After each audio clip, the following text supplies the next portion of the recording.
بالیہ اشعار کے ساتھ شکر خداوندی بجا لائیں۔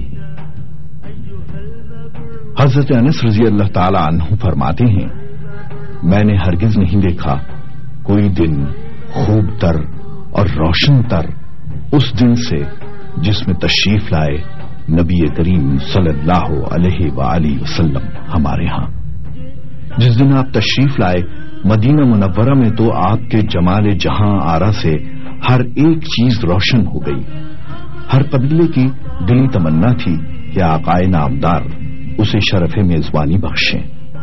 آخر کار تجسس کا سفر ختم ہوا۔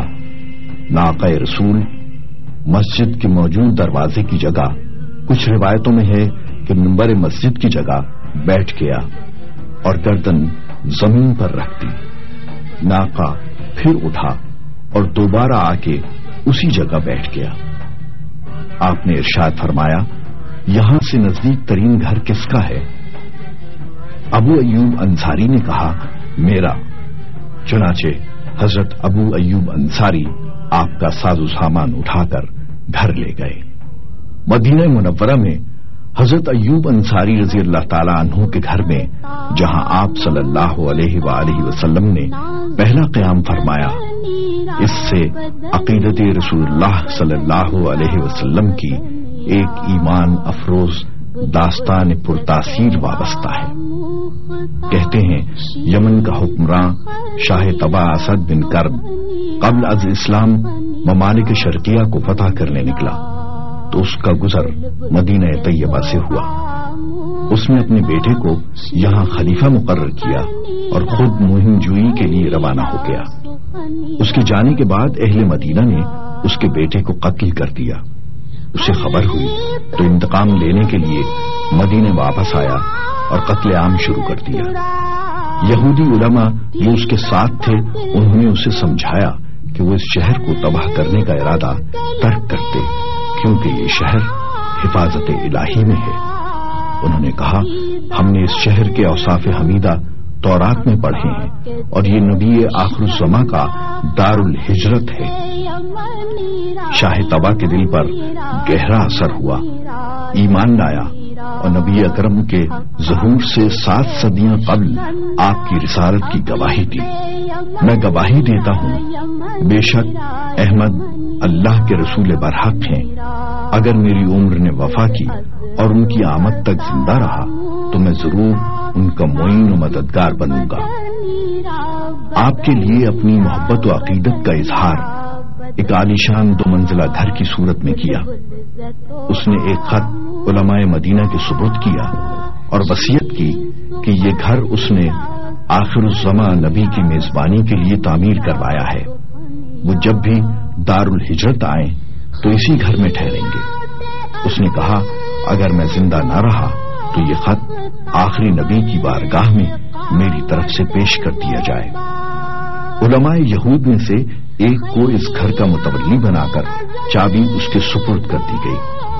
زمانہ گزر گیا۔ حضرت ایوب انصاری رضی اللہ تعالی عنہ اسی خوش نصیب عالم کی نسل میں سے تھے اور حضور کے زمانے میں شاہ طبع کے تعمیر کردہ گھر میں مقیم تھے۔ حضرت صلی اللہ علیہ وسلم نے اپنے قیام کے لیے اسی گھر کو پسند فرمایا۔ حضرت ایوب انصاری رضی اللہ تعالی عنہ نے شاہ طبع کا خط جو نسل در نسل ان کے پاس محفوظ تھا سرکار رسالت کی خدمت میں پیش کیا۔ حضرت ایوب انصاری رضی اللہ تعالی عنہ نے زندگی بھر عشق رسول کی وہ لازوال داستان رقم کی جو عاشقان رسول کے دلوں کو ہمیشہ گرماتی رہے گی۔ ترک سلاطین کی تعمیرات میں ان کا جذبہ ایمانی پوری آب و تاب سے جھلک رہا ہے۔ 980 ہجری میں سلطان سلیم ثانی نے مسجد کی تعمیر کی۔ حجرہ انور کا گنبد نہایت خوبصورت بنوایا، اسے منقش رنگین پتھروں سے مزین کیا اور آب زر سے گلکاری کروائی۔ مسجد نبوی کے حوالے سے سلطان محمود خان اور سلطان عبد المجید کا دور اہم ترین اور یادگار ہے۔ ان تعمیرات کا دور 1233 ہجری سے 1277 تک محیط ہے۔ 1233 ہجری میں سلطان محمود نے روضہ اقدس کے گنبد کو ازسر نو تعمیر کروایا۔ 1255 ہجری میں اس نے گنبد پر سبز رنگ کروایا، جس کی وجہ سے اس خوبصورت گنبد کا نام ہی گنبد خضرا پڑ گیا، جو اہل ایمان کے لیے فردوس نظر ہے۔ المحرک حکومت نے مسجد نبوی کی تعمیر نو کے فیصلے سے عالم اسلام کو آگاہ کیا اور ساتھ ہی یہ اعلان بھی کیا کہ مسلمان اہل ہنر جہاں کہیں بھی ہیں وہ ترکیہ پہنچیں۔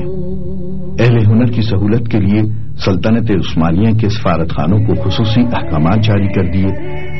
اہل فن کو ہر قسم کی سہولتیں بہم پہنچانے کی ہدایت دی گئیں۔ عقیدت مند ترکوں نے اہل ہنر کے لیے قسطنطنیہ میں خصوصی بستیاں بسائیں۔ جب کئی برس کے بعد ماہرین کی مطلوبہ تعداد دنیا کے کونے کونے سے قسطنطنیہ پہنچ گئی تو سلطان بستی میں تشریف لائے اور کہا کہ ہر اہل فن اپنے ایک بیٹے یا کسی لائق شاگرد کو اپنا فن پوری توجہ سے سکھائے۔ حکومت ایسے بچوں کو حافظ قرآن بنانے کے ساتھ ساتھ شاہ سواری کا فن بھی سکھائے گی۔ اس منصوبے کے لیے 25 برس کا عرصہ دیا گیا۔ تربیت پانے والے معصوم بچوں کے ذہن میں یہ بات پہلے ہی ڈال دی گئی کہ بڑے ہو کر انہیں اپنے پیارے رسول صلی اللہ علیہ وآلہ وسلم کی مسجد کو تعمیر کرنا ہے۔ جب یہی بچے اپنے فن میں معجزے تخلیق کرنے کے قابل ہو گئے تو اہل ہنر کا یہ کارواں سوئے مدینہ روانہ ہوا۔ حرم سے چند میل دور ان کی رہائش کے لیے بستی بسائی گئی۔ یہ بستی بیر عثمان کے پاس تھی، جو موجودہ کنگ فہد اسپتال سے کچھ فاصلے پر ہے۔ ترک عہد کی یادگار مسجد کی تعمیر سلطان عبد المجید خان کے دور میں ہوئی۔ نئی بنیادوں پر مسجد نبوی کی تعمیر کا آغاز 1233 ہجری میں ہوا اور تکمیل 1277 ہجری میں ہوئی۔ مسجد کی تعمیر انتہائی پاکیزہ ماحول میں شروع ہوئی۔ ماہرین اور مزدور باوضو ہو کر تلاوت کلام پاک کرتے ہوئے برسوں اپنے کاموں میں مشغول رہے۔ فن تعمیر میں ید طولہ رکھنے والے ماہرین نے اپنے فن کی بلندیوں کو چھو لیا۔ زہد و تقویٰ کے پر تاثیر اور نورانی ماحول سے تعمیر کو انمول بنا دیا۔ یہ تعمیر آج بھی اہل ایمان کے دلوں کو ایسا سکون عطا کرتی ہے کہ الفاظ جس کا احاطہ نہیں کر سکتے۔ مسجد سرخ پتھروں سے بنائی گئی تھی۔ مسجد کی منقش چھت کو سہارا دیے ہوئے سرخ ستون کاندھے سے کاندھا ملائے ہوئے اس طرح کھڑے ہیں جس طرح سرخ جوڑوں میں ملبوس طلسماتی دور کی کوئی مخلوق جشن حیرت منا رہی ہو۔ سال ہا سال سے یہ مبہوت ستون اپنی پائیداری کا اعلان کر رہے ہیں۔ سرخ ستونوں کے اوپر والے حصے پر سنہری رنگت کی جھالریں خوبصورتی میں مزید اضافہ کرتی ہیں۔ ان سنہری تشتریوں سے بل کھاتی ہوئی محرابیں بلند ہو کر اور پھر آہستہ آہستہ جھک کر بھی دوسری جانب سے آنے والی مشتاق محرابوں سے مل کر محراب کی تکمیل کرتی ہیں۔